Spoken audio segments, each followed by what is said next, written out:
Good evening, everyone, and welcome to this webinar by the IIT Alumni Center, Bengaluru.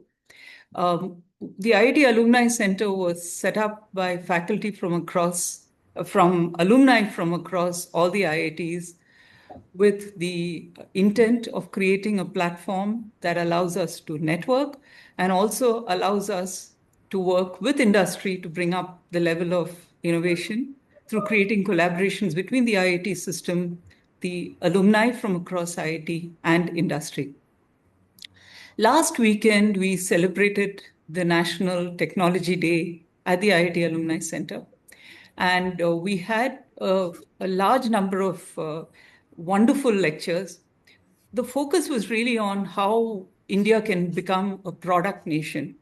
And across the lectures, we heard themes such as collaboration, such as innovation, and most of all, making products that are relevant to India and how then they can become globally relevant and competitive. So today, talking exactly about that is our wonderful set of panelists. We have Dr. Jaideep Prabhu, who is the Professor of Marketing at the University of Cambridge in the UK. Thank you for joining us. And we have Manoj Kumar, who is the founder of Social Alpha. He has been in the financial markets, had his own fund, and then started Social Alpha to look at how innovation could be brought up into the market. The format today is that Jaideep will talk for a bit, and then Manoj is going to talk for about 10 minutes, and then we have Madan stepping in. Dr. Madanmohan Rao is the founder of MXR.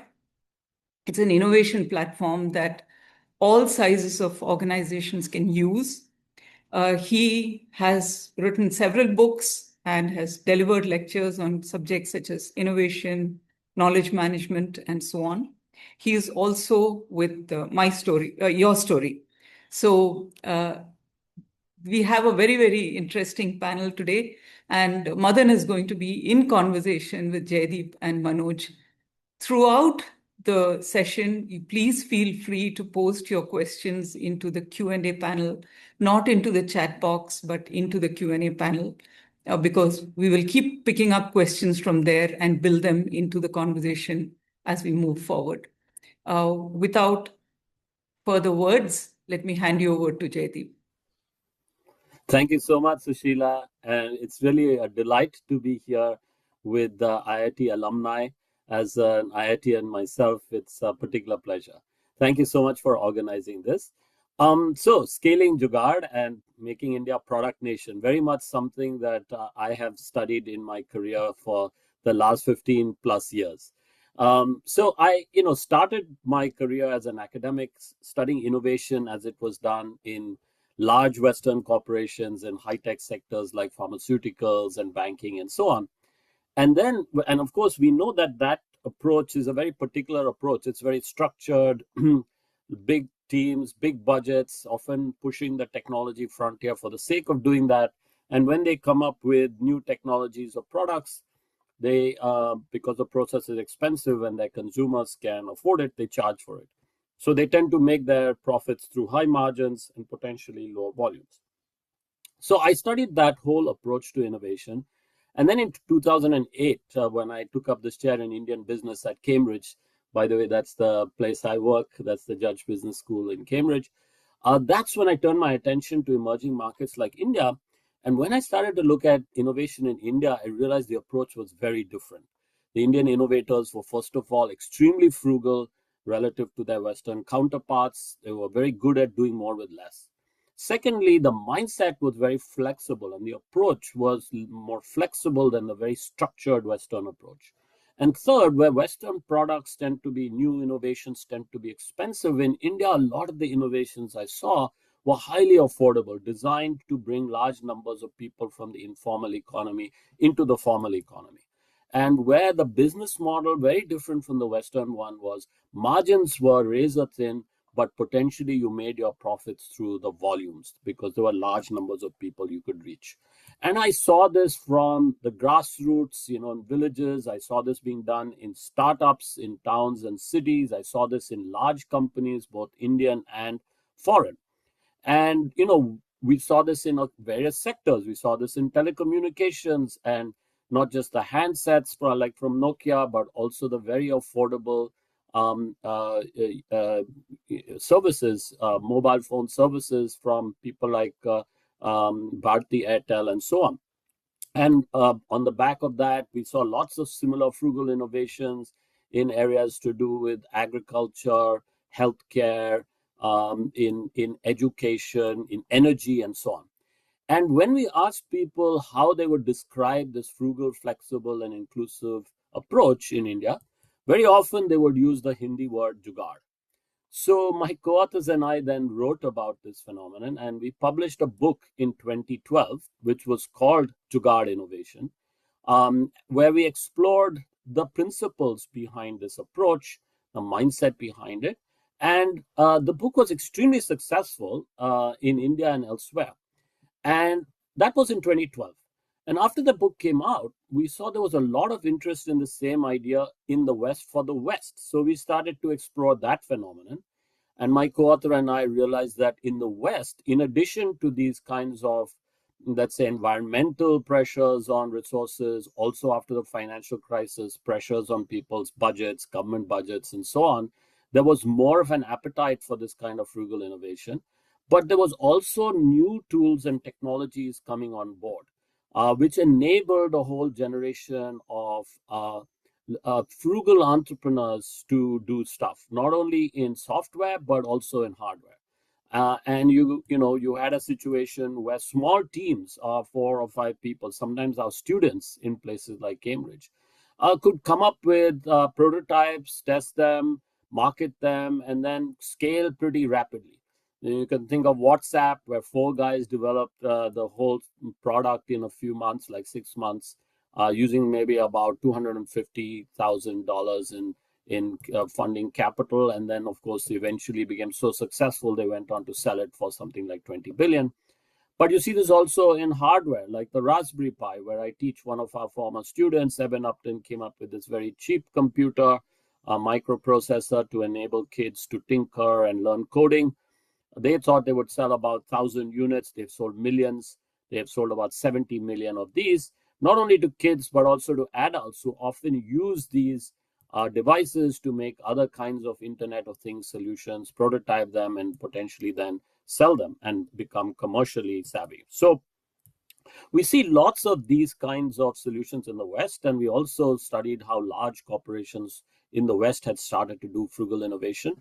And my co-author and I published a subsequent book called Frugal Innovation, which was specifically about Western entrepreneurs and large companies doing frugal innovation in the West for the West. So we published that in 2015. And then after that, I continued to think about this issue of Jugaad and in India. The reason was that when we had published JUGAAD Innovation in 2012, many people were, delighted that we were focusing on something that is so Indian.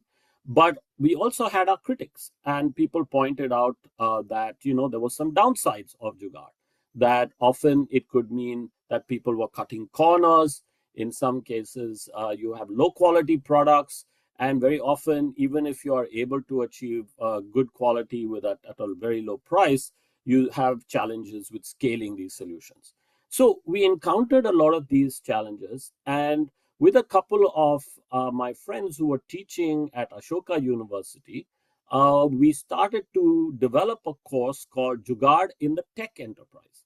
And we began to explore in that class how companies in India might be able to keep the best aspects of the JUGAAD mindset, but without, having some of the downsides of it, like lower quality or not scaling. How was it possible for them to come up with highly affordable solutions that could also scale and that had the right quality level? And so we started to teach this to several cohorts of students. And as we were doing this, we also came across many examples of cases of companies and public sector organizations in India that were doing this. And so we ended up writing a third book called LeanSpark, which we launched at the Jaipur Literature Festival in 2026 January. And in that book, we explore how increasingly Indian organizations of all kinds are able to actually take this JUGAAD mindset and scale it. And we cover many cases. We cover ISRO, which has been doing this for generations. We cover DPI, UPI, Aadhaar, etc., which has transformed the financial services sector using this kind of mindset. We look at AI and how companies like Sarvam are doing frugal AI for India and, of course, for the world as well subsequently. And another very important chapter in our book is a long chapter on Manoj Kumar and social alpha. And of course, we'll be hearing from Manoj very shortly, but Manoj has focused very much on this question of how can Indian companies actually productize the JUGAAD mindset, scale it, not only for Indian application, but potentially for global appeal.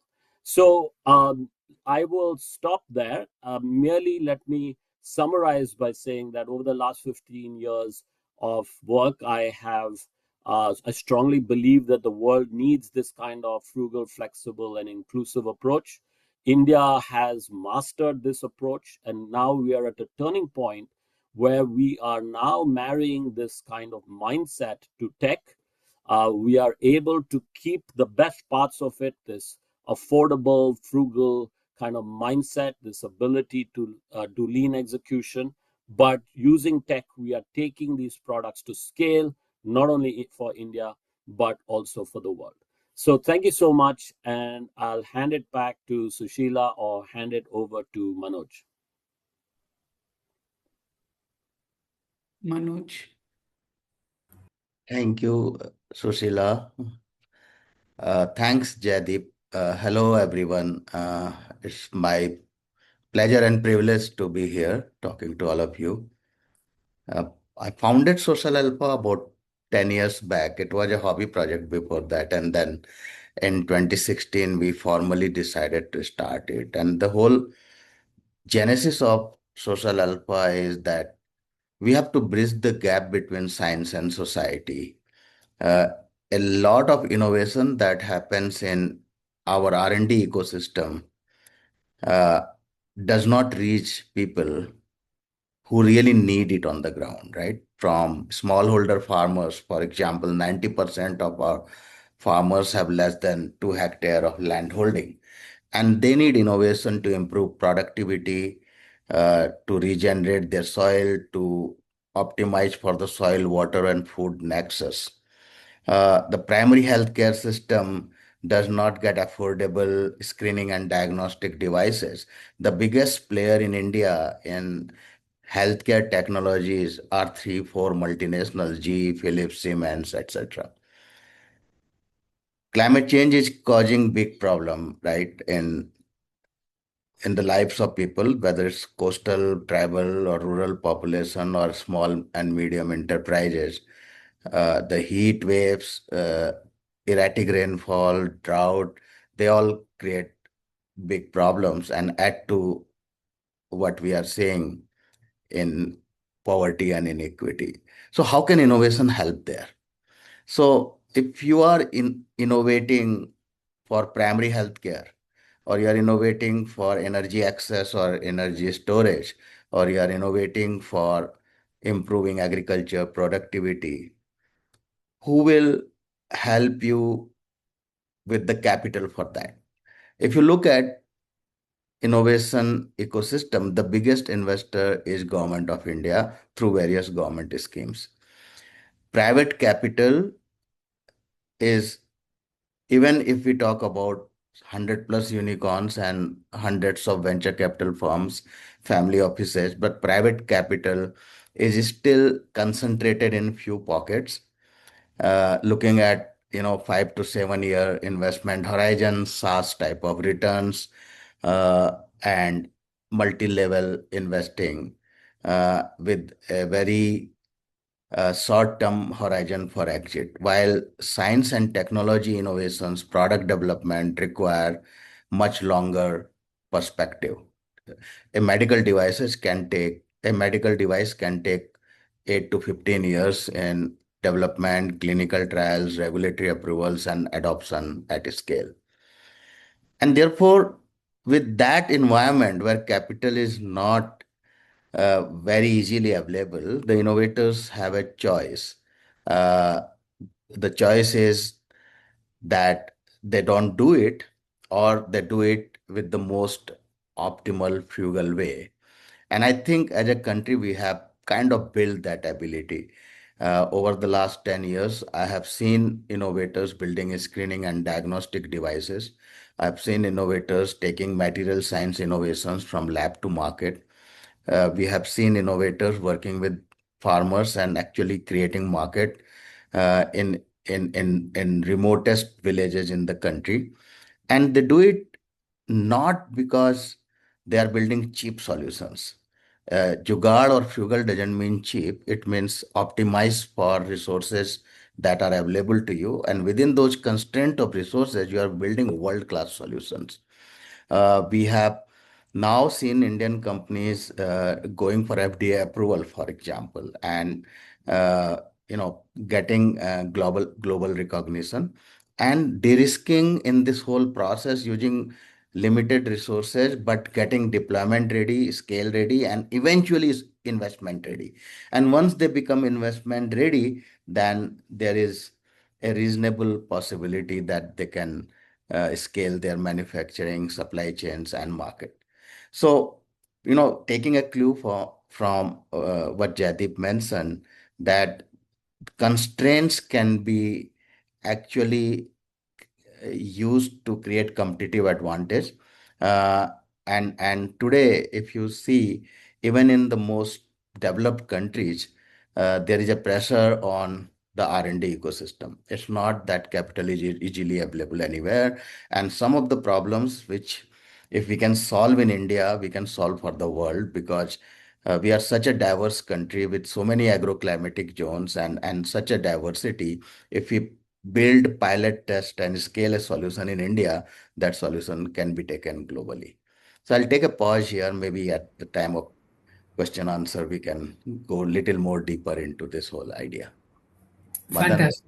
Thanks, Manoj. Thanks, Jaideep. It's great to see both of you here again. The last time I saw both of you was during your various book launches, I think last month, Jaideep. So, all of you in the audience, we got a fantastic chance to hear from two of the leading experts on this topic. So, I'd like to invite all of you to type in your questions in the Q&A window so we can have a very good discussion. We've got a good 35, 40 minutes ahead of us. So, let's have a good discussion now. So, my first question to both of you is as you all know, the Indian Prime Minister has warned the country that these are going to be very tough times now with this oil shock coming, and there's going to be all kinds of ripple effects running across the economy. So, this is probably a very good wake up call for people to really be even more frugal in the innovation agendas than before. So, Jaideep, Manoj, how is this going to ripple out across India, and what are your recommendations for what to do? Jaideep. Thank you, Madan, and it's wonderful to be in a way reunited with you and Manoj, because as you said, Madan, a little over a month ago, I was traveling across India to do a book tour in support of the book that I published with my co-authors in January. The book is called, by the way, LeanSpark: Frugal by Design, Global in Impact. And as I mentioned, we have a number of cases there, and one of the important cases is Social Alpha and Manoj Kumar. So, Madan, to your question, when I was traveling across India, I went to about like 16 or 17 different cities in a space of about 4 weeks, did multiple talks, sometimes 2 or more in the same day.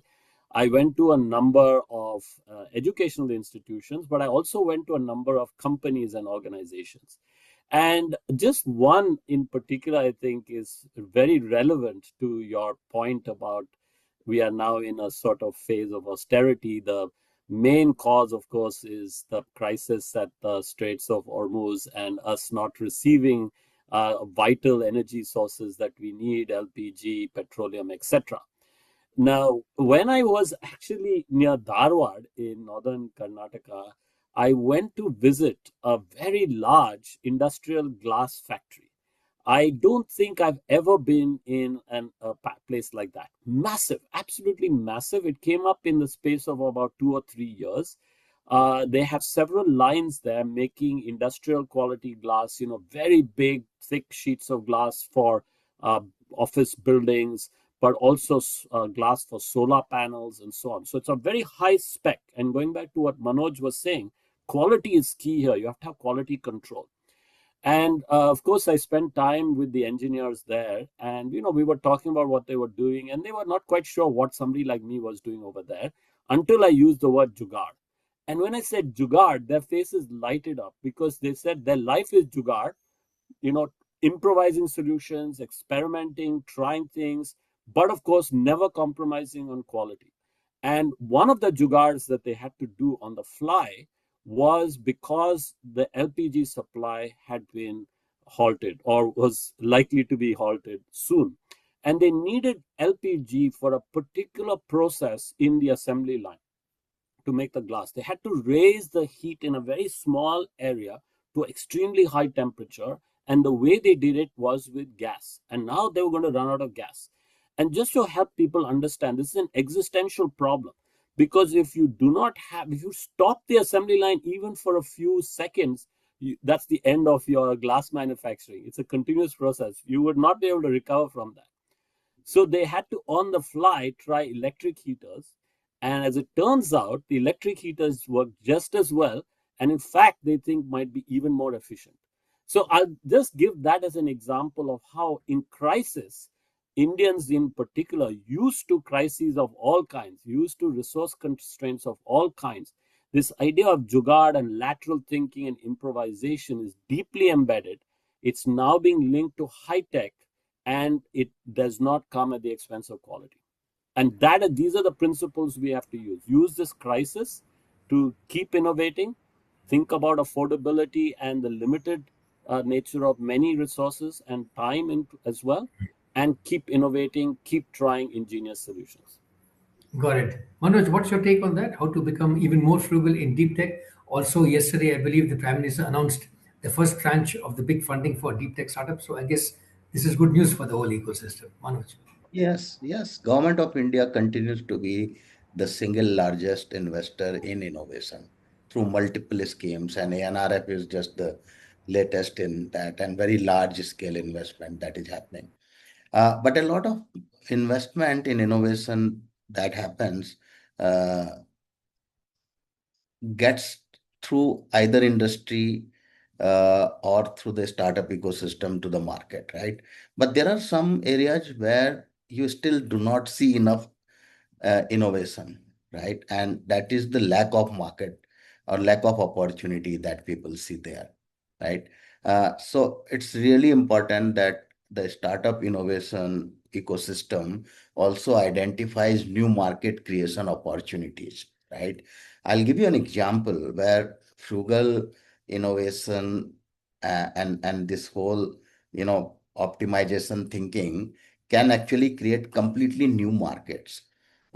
We all know that biogas is an open source technology, right? We all know that biomass or cow dung can be converted into, because it contains methane, it can be converted into cooking gas. But as a country, we have not productized it. So a lot of biogas uh, that you see, compressed biogas plants, they are projects and not products, right? The issue with project is projects don't scale, products scale, right? And the productization requires R&D. But today, taking Jaideep's LPG example, we have been promoting biogas products for almost 10 years now. And with National Dairy Development Board, this year we are going to be doing about 10,000 biogas implementations. The beauty of biogas is that for a smallholder farmer household, where they have two or three or four cattle, their cow dung, which contains methane, can produce LPG quality gas and can be supplied in their kitchen. So they can move from burning biomass and inhaling carbon monoxide as part of the indoor air pollution. They can have clean cooking, and the slurry from biogas can go to their fields as a biofertilizer.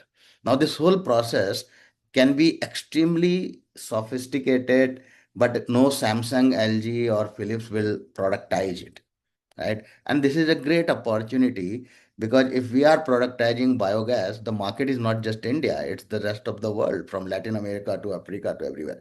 So biomass is freely available everywhere, right? And in different forms of biomass feedstock is available, right? So what I'm trying to say that it does the jugaad or frugal doesn't mean low technology. It actually requires much more sophisticated technology. And also one thing that we miss, that is very important for adoption, not just affordability, but also user experience, right? And user experience is one of the biggest reason why people, rich people go in an Apple store and buy iPhone. And we assume that that same aspiration is not there in the poor. So if we are designing for poor, we design with the same design principles the way we design for rich and affluent. We would have created new markets. And I yesterday I was teaching a group of students, and I said that product is just engineering, it's science, right? Design is art. Quality comes from diligence, and user experience is real empathy. That your customer, you are recognizing your customer and their aspiration for user experience. That's very important. And customer success is when you get the business, when it translates into revenue. And all of this is product management. And the product management as a discipline is practiced in every successful product company, whether it's Apple, Samsung, Tesla, Amazon, Microsoft, name a company, a product company in the world, the most important skill they have got is product management. Now, my question to, you know, every stakeholder is always, who will do product management for people and planet? For smallholder farmers, for primary healthcare service providers, which are providing last mile healthcare service, or the planet that is now, burdened with greenhouse gas emission, right? Who will do product management for them? Where we need product engineering, user experience, and customer success, everything, right? And that's where the whole thinking that Jaideep has completely, translated into an academic framework is really important, right? Uh, Without understanding how you build and ship products within the constraint of resources, you will not be able to solve some of the problem at the population scale. That's a great insight, Manoj. We've got a couple of questions coming in. That's very good news. I've got a lot of questions, but I'd rather get questions from the audience now. So there's a question from Ramesh Rao. How do we ensure scrupulous, rigorous testing without incurring costs for third-party test houses? So I guess the focus is on maybe quality also. How do you make sure that you do frugal innovation without sacrificing quality? So other people don't have to keep checking, is the quality good enough? So frugal, high quality without low cost and with the defects and errors. Jaideep, any thoughts? Actually, maybe we should ask Manoj. He's the one who's more at the coal face here. He's been working with so many companies that are doing that kind of testing. Manoj, do you mind if I pass the baton to you for that one? So in our experience, first and foremost principle is solving the right problem. That's the first indicator, right? Are we solving the right? What is the problem that we are solving? Whose problem is this? Who is the intended end user and customer of that particular solution? And how would they test when they are trying to adopt it? If we are building it very early in the product design itself, so then we would be only doing the engineering or the product testing, right? And not the user adoption testing. And the engineering testing, at least in the software side of engineering, is becoming more and more automated with AI and all that. But in the hardware side, the testing is a more difficult thing. In hardware, when you are actually building physical products, then the cost of testing is always high. And that is where the product engineering competence becomes really important. I don't think there would be a substitute. The cost of testing can be reduced by good design, relevant design, user-centric design, and user centricity. But the poor engineering will increase the cost of testing, not reduce. That's a great observation, Manoj. In fact, it also ties into our next question that has just come in. You mentioned something good a while ago, which is it's important for this ecosystem to have both industry people and academia to build a solid foundation for how this thing works. So the question is, how do we increase capacity in the academia to make sure that they accept this kind of frugal models, how to back it up with their own research frameworks and so on. So Jaideep, I guess this is Yeah. more fun. Yeah. Yes, thank you, Madan. I saw that question. Great question. This is something I have been asking myself for the last 15 years because, unfortunately, not just in India but in the West, we still have this kind of notion, dominant design, if you will, or dominant logic that innovation is expensive. It's done in Western corporations, of course, high tech, etc. And that emerging markets are at best copycat. They will adopt or they copy, they imitate, and so on. Um, so I absolutely agree with the question. What we need is more focus on this kind of innovation happening in not just India but other emerging markets. There has been growing interest in it. There are papers, many of them though are still quite qualitative. There are lots of cases and books that are based on cases, including my own. But I think what we need is much more empirical evidence. So hard evidence with large data sets of actual products and companies that are coming out of emerging markets, which are doing this kind of frugal innovation. How do we measure it? All that kind of stuff. What are the impacts? So with some of my co-authors and PhD students, we are working on such a project. Getting data has been challenging in the past, but now with various AI tools, it's possible to basically go all over the internet and have your AI bots gather evidence, which you can cross-check between LLMs and populate a database, which you can then study econometrically. So I think we're going to see more of that. Also creating communities of practice. So just recently, along with some of my own former students, we have created an online community where we meet regularly. It's called the Emerging Markets Research Society. And we meet regularly. We had a meeting just yesterday online, and we have people from Latin America, Africa, Europe, and Asia all joining. So, we need more of that is my short answer to that question. Great. One more question tied to this discussion is who should be doing this innovation? Typically, most companies only do innovation in their R&D department, but as Manoj talked about, product is much more than just R&D. It's also the business model, it's the customer-facing part, and so on. So, how do you suggest companies who traditionally do only innovation through R&D department, how should they expand the way they look at innovation? How to build a culture of innovation across the organization? Manoj, you want to start with this one, and then Jaideep? See, most companies, actually, most successful companies know innovation, right? They are successful because they innovate. And they innovate because they know who their customer is, who is going to pay, what problem they are solving. Do they have the right R&D capability? If not, do they know who to partner with, right? So companies know this end-to-end product management, from identification of an opportunity, a problem statement, to scaling it, and because their incentives are aligned, right? The incentives are aligned because the CEO, CTO, R&D head, they all know from sales to R&D what they need to do. The challenge is when industry is not there.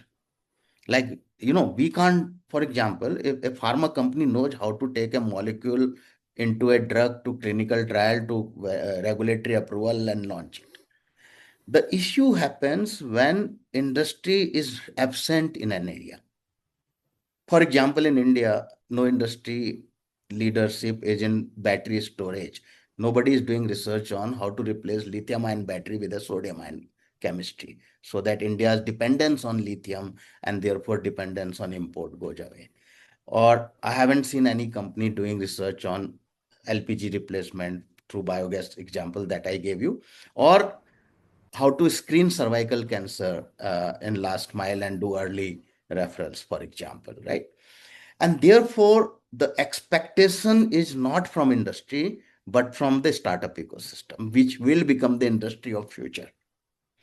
And the Because see, in a company, you are governed by your shareholder expectations. So you can't start any R&D project on your own, right? And the only hope that I have is from the India's startup ecosystem, that they would create new technologies, new innovations, which would be of interest to industry once industry sees benefit in using them or acquiring them or partnering with them, or these startups will become the industry of future, right? So the thing that I promote personally through Social Alpha is how do we create new markets and new opportunities, right? Solve problems that have potential to become large market at some point in time. Got it. Jaideep? Yeah. So thanks, Madan. It's a great question. I actually spent, I would say, almost my entire career thinking about this question of culture of innovation, especially in very large corporations, which, as we have discussed, have, very structured approaches. The R&D people who do the innovation, everybody else has to do the everything else, right? But increasingly, we've seen very interesting models to try and get other people across the organization, even outside the organization, involved in the innovation process. So one very well-known approach is the 70-20-10 rule, which Google started. Like 70% of the time you're working on your standard kind of what feeds the company, what buys your lunch. Then 20% of the time you have some flexibility and you can work on projects that Google has identified as innovative that you wish to be part of. So that's 20%. And then 10% of the time, you actually have freedom to explore anything that you think is interesting. Could be a completely wild idea, and sometimes you might have small amounts to support you. In our book, LeanSpark, Frugal by Design, Global in Impact, we also explored this with a very large, fast-moving consumer goods company, a multinational. And they too came up with this idea. So clearly this idea of 70-20-10 has spread across sectors. And this very senior executive was saying that she herself does this with her teams. So to give some space and time for people across, teams across the organization to, try out stuff. And maybe a lot of it will fail, but you'll fail cheap, you'll fail fast. But if some of these ideas are successful, they can be taken forward, including by the R&D team. The other idea that I have is something I learned more recently. I was doing a podcast series. I've been interviewing people across Europe, big companies across Europe that are experimenting with AI. And so with something like that, a lot of companies, the CEO just says, okay, we need to do something with AI. They buy some tech from, I don't know, the hyperscalers, and then they say, give access to everybody to use Copilot and let 1,000 flowers bloom. Unfortunately, that's not bearing much fruit. It's costing people, but no returns. The companies that seem to be doing very well are very targeted in their approach, and they have some kind of organizational strategy to actually get value out of AI. So one of the companies that I interviewed is a very large mobile phone company in the UK. They told me two things. One is they have created a unit or a group called the AI Guild. So it's like a guild, in the old days when people had expertise, they were craftsmen, they could be part of the guild.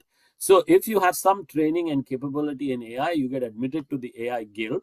And basically, that's a way to identify expertise in the company and get sharing of best practice across the company. Now, that's a very bottom-up process.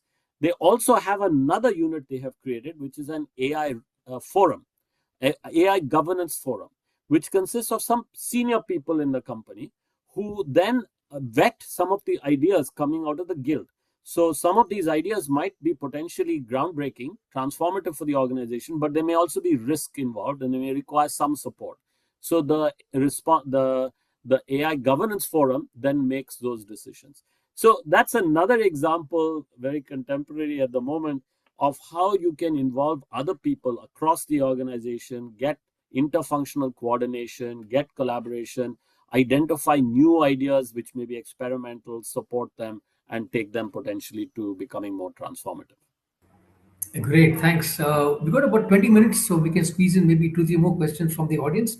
I can see a very good question right now from Sandeep Pawar. Thanks for the question. And this is the classic question: what should India focus on? So I think this comes up in your book also, Jaideep, about AI. Should India focus on all kinds of AI, or should we focus only on use cases of AI and leave foundational AI to the big super rich guys in the US, etc.? Or should we find a way to do a bit of each? So, how should India focus in this whole area of innovation, deep tech, etc., at a time of such constraints? Let's start with Manoj this time. Yeah, Oh, Jaideep, yeah, go on. Manoj, you go first, then I'll go. Yeah. See, this is actually my dilemma as well, right? But that uh, people do what they are good at and what they want, what they think is challenge, right? I don't think as a country or community we can focus on one thing, right? 2 decades back, we were saying India should focus on services and not on manufacturing, and many big economists have been writing about it but we lost it out by not focusing on manufacturing to China. And a country of India's population, diversity, and scale cannot focus on one thing. We are not a small country where we can focus, like Singapore can focus on one thing, or Finland can focus on one thing. With, with 1.5 billion people and such a large country, if we focus on only one thing, we won't be able to really go on our path to prosperity, right? We need to generate large number of jobs for a very large population, and we have to develop on every front. We have to build roads, but we also have to build optical fiber. So development is never about either or. The trade-offs we make in our personal lives, right? So if we have 1,000 entrepreneurs in India and innovators in India, and they are building new LLMs or they are building huge cases, right? I have very audacious entrepreneurs in my network. We have built 1.5 Tesla MRI machine, which is non-cryogenic in India. People can say that we should be a service provider to Philips and GE and do incremental innovation for them and do spare part support for them. But building a 1.5 Tesla fully Indianized MRI machine in Bangalore by a professor who quit IIT Bombay to build this dream machine, which is now live in a hospital, with first commercial installation, and cumulatively has consumed about 120 crore as against $200 million budget in a GE or Philips, right? So shall we say that India should only build the thermometer and not MRI machine? No, right? So I personally of the opinion that we have a large talented population, and we have to cater to a very large demography, and we should be working on every front, right? This trade-off of choice is for companies. You can say whether Reliance should focus on textile or petrochemicals, competitive advantage. Small countries can have that thing, but large countries like India, if we want to become Viksit Bharat by 2047, we have to focus on manufacturing, services, AI, everything. That's a great insight, Manoj. Yeah, Jaideep. Yeah, so I think Sandeep was also asking a question about basically within an organization, whatever the sector it is, whatever it's doing, how many products should it focus on at any given Yeah. time? And I would go back to something that Manoj said, which is, you have to be customer focused. So you have to start with the problem, as Manoj said. At great length, he emphasized this, and it's very important to keep in mind as well that you have to be driven by the problem you're trying to solve. The lovely case would be, let's say we decided that one of you decided that you wanted to focus on this problem of biogas, and Manoj had painted this vision of what if somebody came up with a beautiful biogas like a fridge. So we have these beautiful fridges that we sell all over, usually made by Samsung or whoever.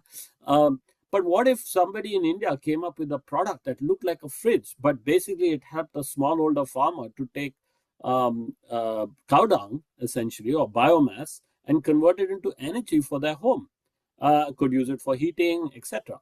So if you did that, you would have to focus on the problem. from the perspective of the smallholder farmer, including the affordability, how would they pay for it, how would they use it, what context in which they would use it, what kind of inputs would they use, and all this kind of stuff. And I think be guided by that. Now, that's your focus. Eventually, maybe you want to come up with one product, but you would have to try a lot of pilots. You will do a lot of iteration, trial and error, come up with a prototype, and so on. But always guided by the customer and the problem. Yeah.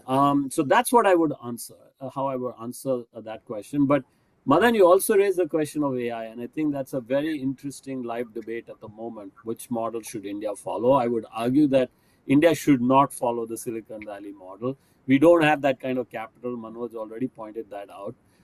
And even if we had that kind of capital, we could spend it on other things. Even if we spend it on AI, if you spend so much money on developing a product, then it's not going to be affordable. And in the Indian context, it's not going to be transformative. Instead, again, with the same principle, let's focus on use cases. Let's think about the problems that Indians have. Choose a problem that's really meaningful if you're an entrepreneur, something that you care about, and then understand the problem from the perspective of people facing it, and then think about how AI can help solve this. And one of my favorite examples of that is Amul has come up with an AI bot called Sarlaben for small cattle farmers in Gujarat who are part of the Amul cooperative. For decades, those farmers had a problem with how to get information if their cow is sick, how to treat the cow, or how to access government schemes and so on.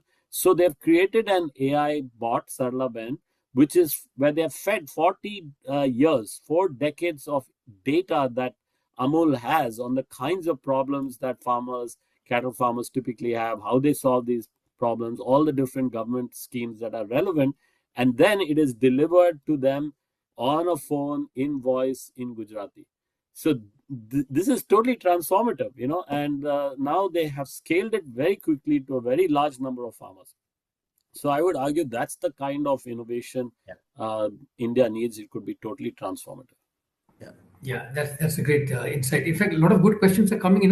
Thanks to all of you for engaging so well with our expert speakers here. Our next question comes from S.S. Murthy, who talks about what should be the role of academia like IITs to target marketable technologies. So that's a good question. How can the broader ecosystem give the IITs some insights on what kind of tech would the market need in the years to come? In fact, one challenge I would also echo is that in India, the education system has been very siloed. There's the IITs, the IIMs, the medical schools, and only recently there's been a bit of a cross-disciplinary kind of activity between all of them. So how do we promote more such synergies is a broader question where management and business insights can come in to the IITs, R&D departments, not just the IITs, but also, I guess, the IICs, the other engineering schools and colleges in India. So, Jaideep, any thought of that? How would you compare West and India in terms of these insights flow?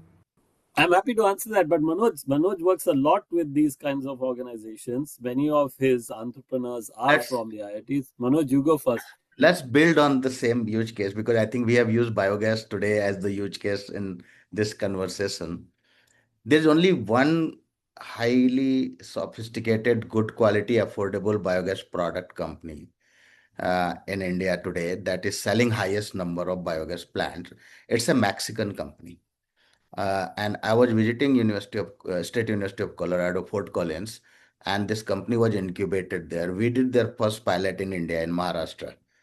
And what I'm trying to say that our elite academic institutions, which includes all the IITs, need to prioritize some of our problems. Right, the biogas product, which Jaideep said, why it's not like a Samsung or LG refrigerator or washing machine, a sophisticated product that's available at a good user experience and at an affordable price. Is it a priority? Right. I think screening and diagnostic devices, right? We need a non-invasive hemoglobin device. The reason is last mile healthcare worker in India, A&M or ASHA worker or the healthcare provider does not have a device that they can use in a non-invasive way to see anemia, right? In a rural household, or do early screening of diseases. So all this is engineering, from an engineering point of view, all this is doable. So I think when you ask the question about academia, what are we measuring in academia? Are we measuring number of papers published and H index in an engineering college, or we are measuring number of intellectual property patents filed and awarded, or we are measuring industrial licensing done, or startups spin off? So I think this incentive alignment and accountability issue also needs to be solved. I do not think that India's academia has made progress. I have great respect for academia in India, but I do not think that India's academia has prioritized India's problems of product engineering as much as it should have done. Yeah, this is a great question, and thanks, Manoj, for those thoughts. You are obviously working very closely with a lot of these people. Now, I mean, I'm aware that there are some institutions that have prioritized this, like IIT Madras for some years has been doing technology for rural India. There have been some good examples coming out of there. But I guess the point is, can we do this across many, many more organizations that are academic institutions? So when I was on this book tour across India in March and April, I went to a number of academic institutions. Many of these were private, some of them were started by business groups. Some of them are started by IITians who are trustees, if you think of Ashoka, Plaksha, etc. But now India has a number of these. And when I went to them, I was struck by the fact that the students are very, very interested in entrepreneurship, innovation, technology. Many of them are already doing things. And there is some of it in the curriculum or part of the curriculum, but much more can be done systematically. So it would be great if, as part of the curriculum, not just in engineering or business, but across the board, students had the opportunity to do a project with local communities where there are challenges like the ones that Manoj pointed out, problems that can be solved. They can get some experience. They don't need to come up with a prototype product. They can actually just explore the problem. But over years, they might actually come up with prototype solutions that they themselves could commercialize when they graduate. I think something like that could be done much more systematically across our institutions. Yeah. Now, the other point you raised, Madan, which is very important, is that this cannot sit in silos in academia. You know, these solutions can't be purely engineering. They can't be purely business. We need to have art in there. Design is very crucial, legal aspects, etc. Now, quite a few of the institutions I visited do have multidisciplinary, they are multidisciplinary. So one of the first ones I visited was Bitsom in Navi Mumbai. So that's the management school, but it shares a campus with the design school and an engineering school. So that is a start now, because you will have students, and if you have an entrepreneurship program that cuts across this, they will have an opportunity to work in teams. Engineers can work with designers, can work with people in the business school on these kinds of projects I mentioned, problems. Maybe you have an entrepreneurial lab, you have a maker space, an adult tinkering lab, all this kind of stuff. You have a business incubator. You could have an accelerator in the university. In Pune, I went to MIT ADT. MIT stands for Maharashtra Institute of Technology. ADT stands for Art, Design and Technology. That was also very interesting. Again, they had a very interesting design school next to the technology school. There was a lot of focus on art. And very importantly there, they had an entrepreneurship program that cuts across these departments where students do tangible projects, and they're supported by the entrepreneurship lab. I saw similar things at Plaksha and Ashoka. So, we need much more of this across the country. IITs, as you said, are often standalone. The business schools like ISB are standalone. There needs to be much more cross-fertilization. So IIT Delhi, for instance, has over the years a very successful partnership with AIMS for medical devices and healthcare solutions. It used to be called Stanford India Biodesign. It's now called School of International Biodesign. So we need many, many more of those. But yeah, I strongly endorse things that Manoj and you have said on this topic. Those are some great examples. Yeah, go on. Yeah. One good thing that we are saying that now when we start asking for innovation applications from innovators, we are seeing a lot of applications from lesser known cities, or they call subaltern India. We have startups from places like Kanpur, Jodhpur, Bhopal. I have an IIT Kharagpur graduate who has built a company in Bhagalpur in Bihar, and we have invested in that company. And he's working on farm mechanization for smallholder farmers using precision engineering, robotics, and AI. What I'm saying that the future of our country is actually in the hands of these people, right? This guy went to IIT Kharagpur, but he set up his company in his hometown in Bhagalpur. And from there, he is selling across the country. Our team is working with. The reason I'm giving you this example that uh, we are seeing a lot of democratization of innovation in the country. And Jaideep, this is probably the next book you have. You are. This is leapfrog in practice. Frugal in practice. Yeah. Great. So So Jaideep, actually, may I add one yeah, more yeah. thing, Madan, to what Manoj just said? Is absolutely, I want to reiterate his point about now, this movement has moved to smaller, I say smaller, there's still big cities, but, tier 2 cities, tier 3 cities in India. So I went on this trip to places like Indore, for instance, or Vijayawada, actually Amravati, where, there are lots of developments. In Indore, for instance, again, I visited the Acropolis Institution. So that's a university that has a law school with a business school and an engineering school. A lot of entrepreneurship coming out of there. So I completely endorse what Manoj says. This has to deepen and do that. The second deepening has to happen with high schools, in schools actually. And in our book, we also interview someone, Mr. Nair, who has this kind of curriculum that he has taken to schools and starts early, getting kids to go through this kind of design thinking cycle where they focus on a problem, try to understand the problem, then think about some kind of solution which they could develop some kind of prototype for, and then potentially even think about the business model and then present it to a panel. That kind of thinking needs to come into our schools, because that's when you start young, and you build this kind of creative confidence. Great, Manoj. I'm glad that you mentioned Jaideep should do one more book. So Jaideep, since you're already on a roll with so many books, I'm actually working for Jaideep's next book already, where Oh, wow. I'm going to send him a list of founders from small towns who are making it Oh, global. wow.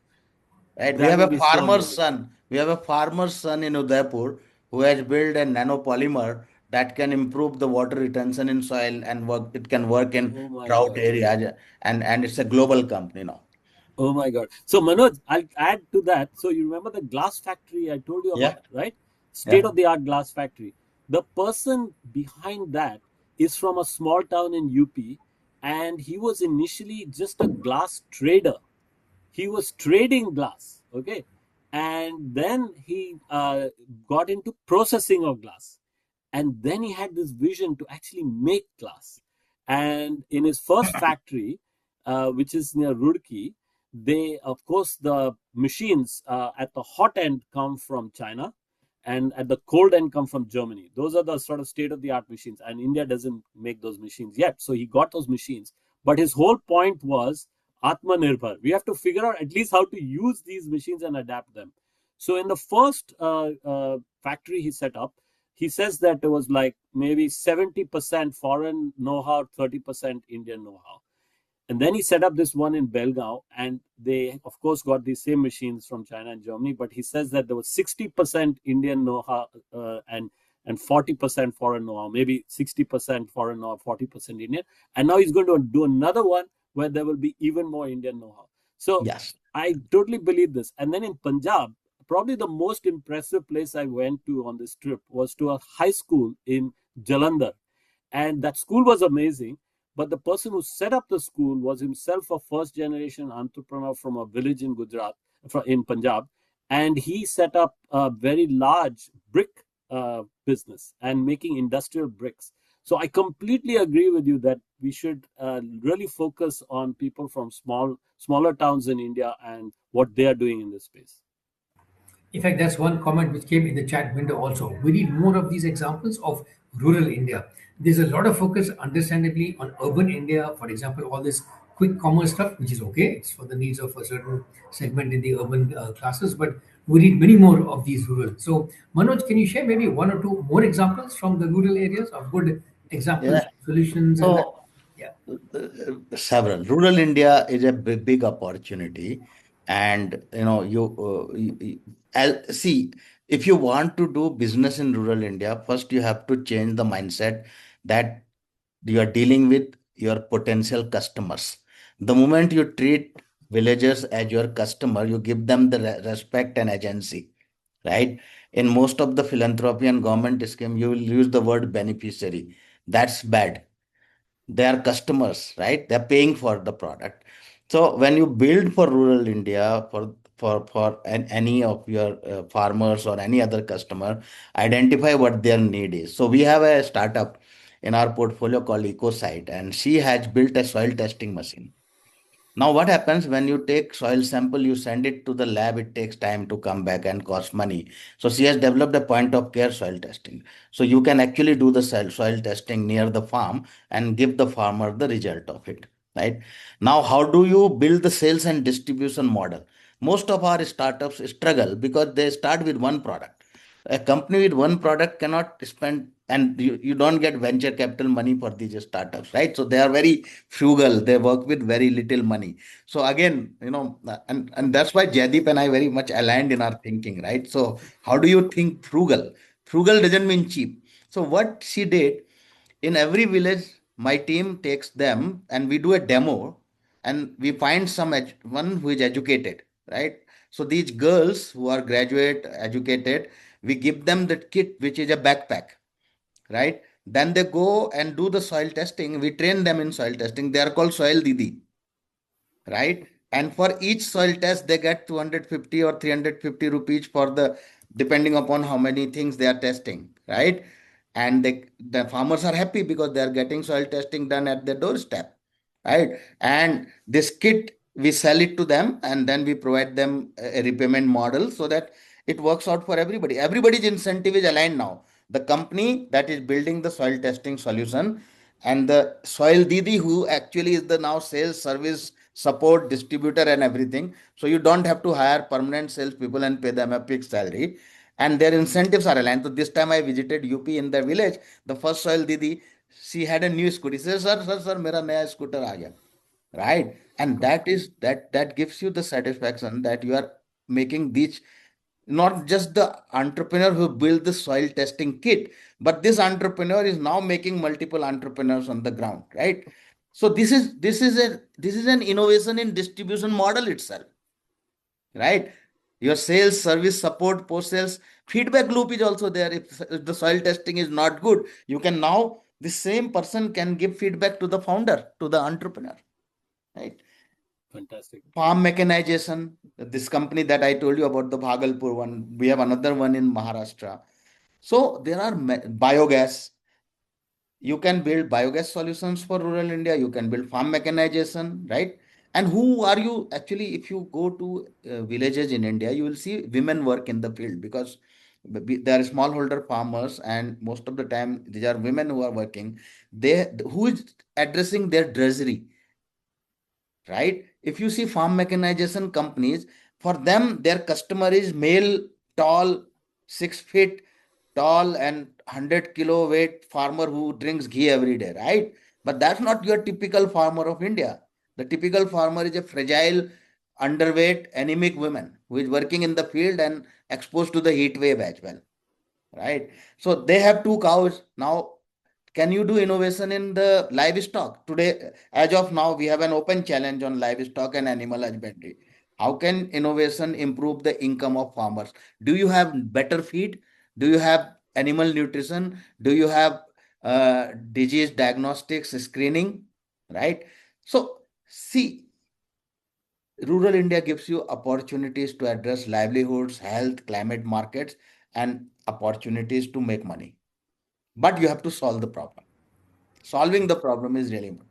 Urban also. In urban, we are the food delivery thing, the VC industry will take care of. What about concrete? What about green cement? So we have now 3 companies who are developing concrete with lower carbon footprint, right? How do you replace plastic? The plastic, if you don't want to use plastic, you still want a versatile alternative to plastic. So that biomaterial, where will, so it comes from IIT, IISc labs, right? But who will take it to market? Another startup. We need biomaterials, right? We have to replace plastic, but you are not going to be using paper bag to replace plastic all the time. Plastic is extremely versatile and cheap, and we are used to it. So the only way to replace plastic from our life is to replace it with something which is as cheap as plastic, as versatile as plastic, and this will come from science. This will come from innovation. Thanks, Manoj. You're like an encyclopedia of case studies over here. Jaideep, any other examples that you can cite from rural India in this book or earlier books? So, the JUGAAD book, we start the book with the Mitti Cool fridge. That is something I still talk about because everybody gets it. This is a clay fridge developed by Mansukh Bhai from a village in Gujarat in response to a crisis. Going back to your very first question, Bhuj earthquake, and where people had lost their household possessions, including the clay pots. And there was a joke in the newspaper after the earthquake. They showed somebody's clay pot that had broken in the earthquake, and the caption read, "Poor man's fridge broken." And that actually gave Mansukh Bhai the inspiration to make a clay fridge. He designed this fridge. He built a factory in his village. He trained local women to make the fridges, and he went on to sell them, including on the internet. And this is a very interesting point that Manoj made, that we can have entrepreneurs who come up with solutions, not only for rural India, but also urban India. And those entrepreneurs can in turn create new entrepreneurs. So another example of rural or semi-urban India is, of course, Padman, very famous now. Arunachalam Muruganathan, who came up with that very low-cost device to make low-cost sanitary pads. And he would basically go around India and elsewhere training local women to use this machine to make sanitary pads, which they could brand themselves and go on to sell locally. So I think, rural India does have extraordinary innovators. We need to engage them more, help them perhaps, as Manoj is doing with tech folks, help them to improve the technology and design, help them to brand this, make it more aspirational, distribute it, reach markets, help them to scale. And I think that marriage of urban expertise with rural ingenuity can be transformational. And this is why I also believe that we should do this more within our academic institutions, including our elite institutions. If as part of the curriculum or even in their summer vacations and so on, they engage with people in their rural communities or neighboring urban communities to try and look at not only problems that come out, but also solutions that often people in rural India come up with and take them to the next level. That could be a very interesting kind of movement that we have across India academically. Great. We got about 20 minutes. I got one more question based on what Manoj mentioned a bit earlier. You gave that very good example of the Mexican company making biogas. So I'd like both of you to talk a bit about the international aspects of what's happening in this discussion. So, for example, people often say US is doing this, maybe India should do this, or India should not do this. But maybe we should take a look at other emerging economies, maybe Latin American countries, Africa, maybe even China. Remember when Deep Sea came out of China, everyone said, "Oh my God, this is a frugal model. How come India didn't do it?" And I heard echoes of this everywhere. Indonesians saying, "Why didn't we think of Deep Sea?" Ethiopians saying, "Why didn't we think of Deep Sea?" So, how is this whole frugal innovation panning out globally, and what are some lessons for India to go global out of India and learn from outside? Jaideep, you want to start? Yeah, sure. So, Madan, over the years, I have asked this very question, and people have either written to us or got in touch with me and my co-authors to tell us about how they do this kind of innovation, JUGAAD, as we call it, in their own country. So Chinese are the obvious example of, in fact, they were doing it before us because they have this huge manufacturing sector and they got richer than us in a very short period of time. So they do a lot of this kind of frugal innovation. They have been doing it, of course, in products, and this is what Manoj is now involved with, trying to get India to do more of. And they started with appliances. You think about home appliances, think about higher, going global with affordable fridges and all those kinds of things. Then you saw it even with more tech products. Think of Huawei and Lenovo and so on. Huawei in particular with network equipment, basically starting first with affordable products in Africa, and then basically edging out likes of Ericsson and Nokia from Africa, but then very rapidly going up the value chain and then competing very successfully with the likes of Nokia and Ericsson, even in the developed world. And now, in the most spectacular way, they are doing it with electric vehicles and batteries. So BYD started, as Manoj was saying. Indians should have done that, and we're not still doing it, thinking of substitutes for lithium-ion batteries. But the BYD started with doing innovation, frugal innovation around lithium-ion batteries, reduced the cost, dominated the batteries for small devices, then developed bigger batteries, got into electric vehicles. Elon Musk laughed at them in 2011 because he thought their designs looked very ordinary, and now, of course, nobody's laughing. So I think the Chinese, obviously, we see a lot of this in Latin America, by the way. So I'd love to hear more from Manoj about the biogas one coming from the Mexican company. But recently I went to Brazil.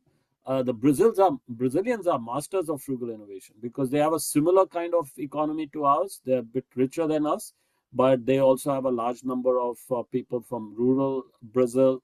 Farming is a very big sector. Agriculture is a very big area. There they look at a lot of circular models. So when I went to Brazil, we went to a very large banana plantation, one of the largest in Brazil, just over many hillsides, basically only bananas. And what was amazing is that they use and reuse every part of the banana plant. So not just the fruit, they use even the stem of the banana. They have frugal machines to convert the stem into fiber and fabric.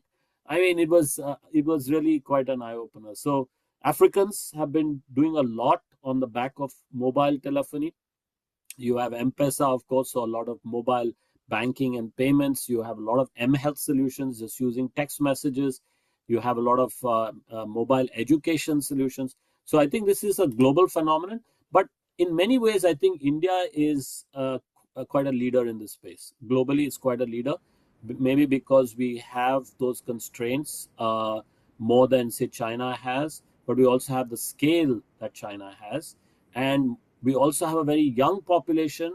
This is why I'm saying it's so important to get this kind of thinking into schools and universities, because those young entrepreneurs, will be transformative.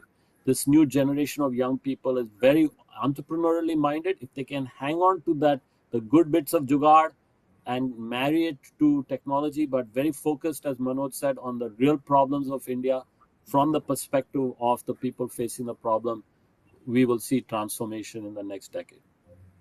Manoj, And yeah. we one thing, I'm a big fan of ISRO. Okay, ISRO is our role model. ISRO has mastered the art of frugal innovation and work with, like, if you compare ISRO's budgets with the Western space agencies, it's fraction of that, with which ISRO has repeatedly, launched satellites and rockets and, you know, over, it has a history of reducing cost, improving quality, and doing things with very, very, like, very frugal way. Uh, we can learn, right? Within our country, when we are talking about biogas or we are talking about farm mechanization, if uh, if ISRO if ISRO can do rockets and satellites, right, and think of doing what NASA is doing or what SpaceX is doing with a very, very small budget, why can't we solve most of our problems which require better engineering? Right? So I think the challenge for India's R&D ecosystem that includes all academic institutions in India, all government agencies in India, from CSIR to IIT, everybody. The challenge is in the same country, ISRO has done what very few could do, right? And and therefore we can do it, right? We have role model, we have examples. The question is, are we going to allocate our time, resources, capital to solving the really important problems, which can then become solutions for the world, right? Make in India for the world. It's if we did not have any example, we would be struggling. But in our neighborhood, we have this example. Yeah, thanks, Manoj. That question often comes up. We put satellites on the moon, but we can't fix the potholes of Bangalore. So, how to get priorities, how to get the focus is a big one. Okay, we got about 10 minutes before I hand over back to Sushila. I want to ask both of you a question which is more future looking. So, put on your crystal ball, thinking hats, whatever. In the next 5 to 10 years, what are some tech or business or social environmental issues which are going to become big, which India needs to focus on, and where we can be a good player in this space? So, Jaideep, how about you starting? Okay, so we've talked about energy, and this is becoming more and more clear as a huge priority for India. We've always depended on other countries for our energy, and a country that's growing like India is growing requires access to secure, reliable, and environmentally friendly energy. So we have done a lot in the space of renewable energy. We are doing quite a bit in the area of nuclear, but nuclear is very long term. We have only just reached stage 2 finally. It was a big deal that the nuclear plant went critical, and eventually we might be able to use thorium. But that's going to take another 15-20 years, but that could be an area. Small modular reactors, we might not pioneer it, but we could help to again employ them, deploy them. So I think energy is going to be a big one, hydrogen, but even biomass, what Manoj said, when Manoj said it, I thought, how come nobody is doing that? Come up with a nice fridge-like device, aspirational. If we had somebody like that, they would be minting money today. I mean, they would, and even in the I future. would give So them energy will thousand unit order today. Right. Wow. Okay, there you go. So anybody's listening, that's something to be doing. But of course, I would also double down on primary education. And this is where doing our Indian frugal approach to AI would be huge. So coming up with solutions where every Indian school kid, particularly in rural India, could have access to their own personal tutor on their phone in voice in their language. There are people working on that. So we'll have to think of smaller language models using local Indian languages, some of which have very little data. Some of them may not be written and may be purely oral. AI solutions delivered on edge devices. Healthcare, another big one. Similar thing using AI and telecoms. We could maybe come up with everyone has access to their own GP on their phone in voice in their language. So those are three big ones I would talk about: energy, and health and education. Manoj? I have a long list just to add to Jaideep. On energy, I would add energy storage, long duration energy storage to solve the intermittency issues. We definitely need it. Energy efficiency, our MSMEs need energy efficiency to reduce their energy consumption, right, and reduce the energy cost. We are still using very old machines which are not energy efficient. Point of care diagnostics, non-invasive, AI-enabled, decentralized screening that will move out of hospital. uh, I would say precision agriculture for smallholders, sensors, drones, decentralized advisory, synthetic biology, right? Biomaterials. Next industrial revolution will be biological. Uh, Imaging, like I gave you example of MRI machine, but we need, ultrasound, X-ray, portable ultrasound, molecular diagnostics, early screening, early detection, and early referral, right? This all is possible through innovation.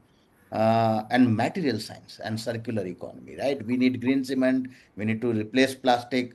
We have to improve recycling. We have a company in our portfolio that is using enzymes to depolymerize plastic, right? So not only mechanical and chemical recycling, but also enzymatic or biological recycling, water reuse, effluent water treatment. Water is going to be a big problem going forward. The lot of unglamorous work, right? Which requires precision engineering, scientific, innovation, but it will develop into a big market. Anybody The next unicorn would be in water, soil, food nexus, synthetic biology, and medical devices and point of care screening. So I have a big list. There's a huge opportunity for India's R&D ecosystem and innovators to build this. Great. Thanks, Manoj. You mentioned another very interesting word there, unclamorous.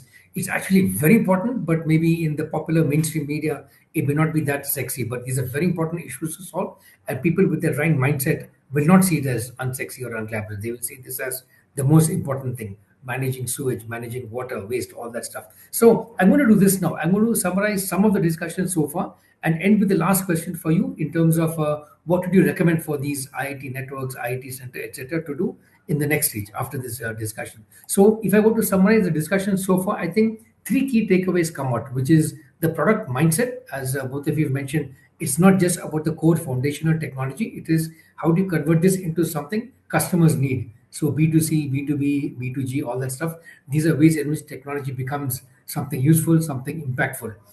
Second is positioning. So it's product positioning policy. In terms of positioning, companies, as Jaideep said, should figure out what is the one key area we should focus on, what are the primary markets, and maybe secondary adjacent can come later. So also as a country, we need to prioritize which of these to go to. We can, of course, go on all fronts at the same time, but maybe use a 70-20-10 mix kind of a thing to look at what India needs. And the last one is policy. Maybe in the next discussion like this, we should bring in some more policy people to talk about how can we scale this whole thing. So, for example, the Indian government recently announced a big tranche of funding for deep tech startups and so on. So we need that kind of a policy push also at the central and at the state level. Also bilateral. In fact, I was at a Thai Bangalore meeting recently. There's a big France-India project taking off now. This is the year of French-Indian innovation, and there's a big push to get maybe 150 Indian startups to go and pitch in Europe, in Paris, and so on, in Nice, etc. So policy is going to be another big lever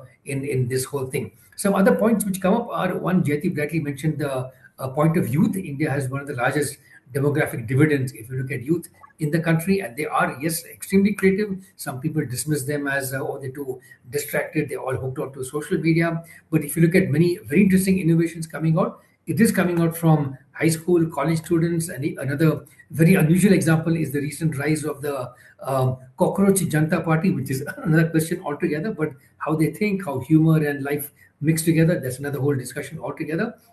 One thing also which Jaideep mentioned is communities of practice. And I think that is key. We need to have regular forums where people in this space meet, discuss formally, informally. So I'm very glad that the organizations I work for, Your Story, Mixer, and Thai Bangalore, organize many of these community building initiatives to strengthen the deep tech ecosystem and so on. Lastly, I would also say maybe we need more of this challenges kind of a platform. Ask the rural communities, find some rural management research institute to say these are three problems that need to be solved very quickly. Which of you, IITs, RECs, NITs, BITS, Pilani, etc., can solve these kinds of things? So maybe more systematic surfacing of these problems and how to solve them can be very useful. My last question for each of you before I hand back to Sushila is: can you give one or two recommendations to the IITs, IIMs, etc. of the world on how to scale up this whole innovation agenda for India, also in a frugal manner?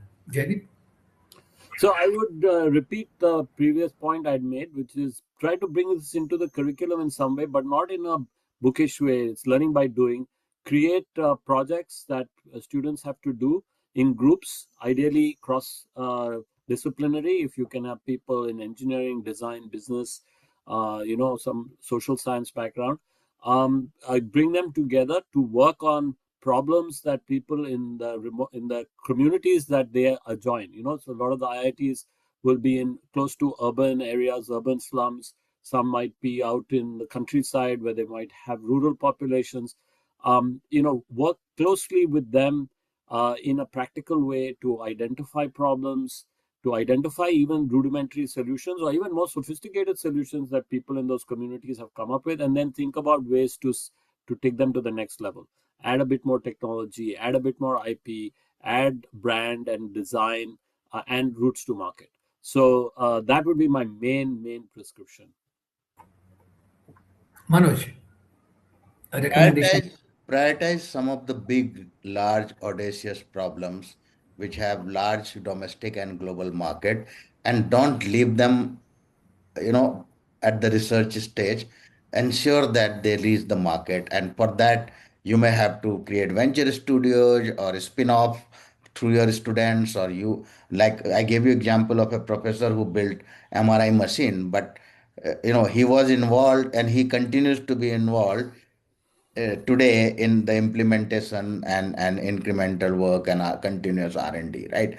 I'm not saying everybody needs to leave the academia to become an entrepreneur, but you can ensure that your research reaches last mile and scales without leaving the academia, right?